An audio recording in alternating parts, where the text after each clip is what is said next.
આવે જરીક આવે એક દથળંતર આને માર ટપરો માર નીકળી જાય એમને બદલ એને નીકળે રોડ ખોલ નાખું આવું થઈ ગયું રોડ ખોલ નાખું પછી કાઢ લે આમ પાણી અહીંથી જ નહીં આવતું તો કેવી કેલી આપણે બેખલા તો આપણે હાલો જ નથી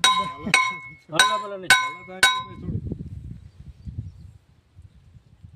લઈ લ્યો એમને માણિકો છે 5 ફૂટી છે લઈ લે બેખલા ઓરો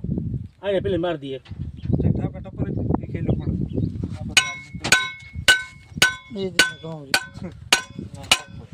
કે નસું ના પાડવાના છે કેમથી કેમ નસ પકડવાની